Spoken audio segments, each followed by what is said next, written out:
Amazing. Amazing. Why take responsibility?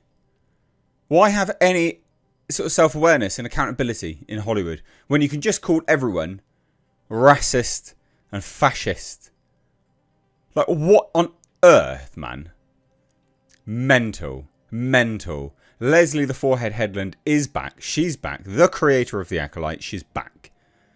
Her first interview, proper interview, post Acolyte.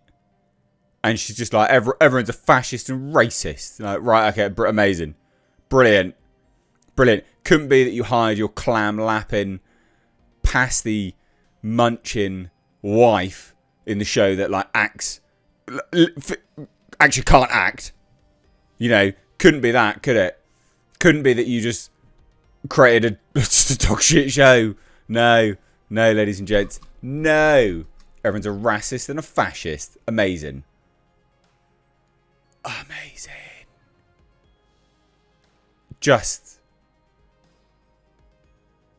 I'm almost flabbergasted. Great word that, by the way. Let's bring that back. I'm almost flabbergasted by the staggering lack of self-awareness and the full-blown mental gymnastics. Olympic level, in fact. She should sign up for the Olympics. Sort of mental gymnastics you have to do to come up with fascist and racist. Pff, brilliant. Brilliant. Amazing. Of course. Let's take a look, shall we? Hit subscribe if you're new here. Why not? Let's take a look. Fucking what a dunce. So in her first major interview since The Acolyte was pulled from Disney+, creator Leslie Headland has reignited controversy with a series of candid remarks on the show's cancellation, culminating in her labelling a portion of long-time YouTube commentators as fascist and racist. Oh, fucking amazing. Amazing. Oh, why did I even come back upstairs? I've been welding a car up. I should have just stuck to doing that. What am I doing? The interview reveals a complicated relationship between the series creator and the fan community she claims that she's followed for years. Piss off. Piss off. You're not a fan. You're not. So speaking with a rap, for the first time since the show's cancellation, Leslie Headland described The Acolyte as a fundamentally challenging project. Really? Is it because you don't know how to direct and you don't know how to write anything and you're basically a retard? Yeah. It was always a major risk, she said. Unlike other Disney Plus shows, her series occupied a part of the timeline with all new chapters and a complete absence of familiar cinematic touchstones. You don't need them. Idiot. She emphasised that she could not use stormtroopers. Who cares? What? Could not lean on the galaxy's political conflict. Who cares? And had none of the visual language Tony Gilroy brilliantly exploited in Andor. Make your own. If you were actually creative, you'd make your own. You dunce. Anyway, instead, her references were the High Republic novels, the publishing initiative, and then the prequels, specifically with the lightsabers. Brilliant.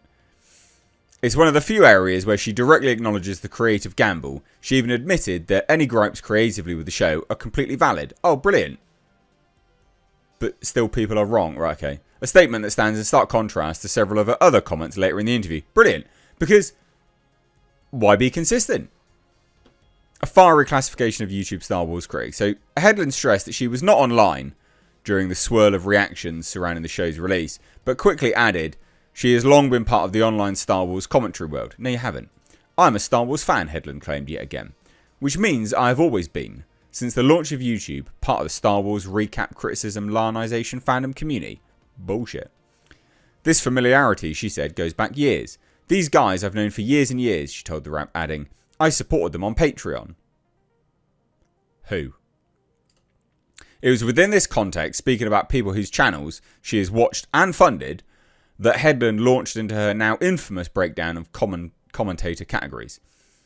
There are some of them that I respect, Headland said.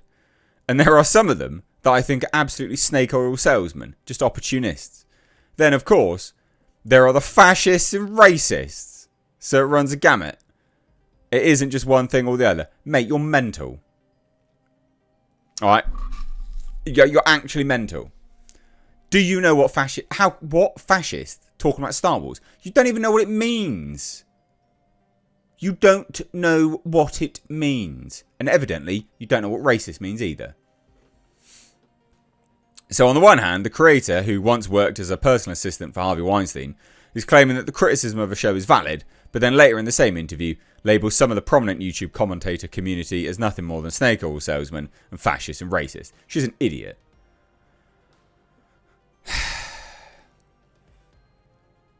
Mental. So her wife is Rebecca Henderson, who literally has the acting capability of a sheet of steel, right?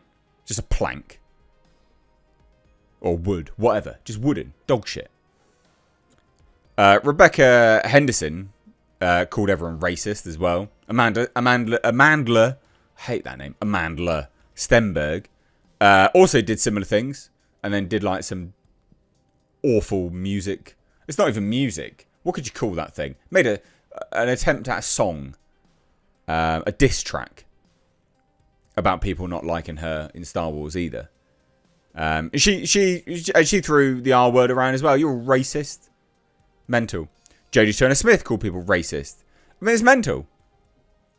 Leslie Headland was not surprised at the Acolyte cancellation, but shocked by the publicness. So she says, I was not surprised by it. But she said, I think I was surprised at the swiftness of it and the publicness of it. I was surprised by how it was handled. Because you're shit, mate. Headland explained that once she began receiving calls about viewership and criticism, she recognised the momentum. Okay, the writing's on the wall for sure. Yeah, obviously. Mad. Perhaps the most quietly explosive line in the interview came when Headland mused about the future of the franchise's cultural relevance. It made me start to think, the content being made about Star Wars will ultimately be more culturally impactful than actual Star Wars. Yeah, because you don't know what you're doing. So people come to people like me and loads of other YouTubers. Like, that's more important in terms of like fandom and culturally impactful. You know, the content that's being made about it. And not only that, like fan films are better. You just crap, mate. And then she was like, yeah, I've got no regrets. I'm absolutely obsessed with Star Wars. I still am, and I love my show, and I know that it was wonderful. It wasn't wonderful. No self-awareness. You're an idiot. And anyone that disliked your show is a fascist and a racist. Learn what words mean before you use them, you turd. Honestly. Absolute turd. No self-awareness. Actually no self-awareness whatsoever.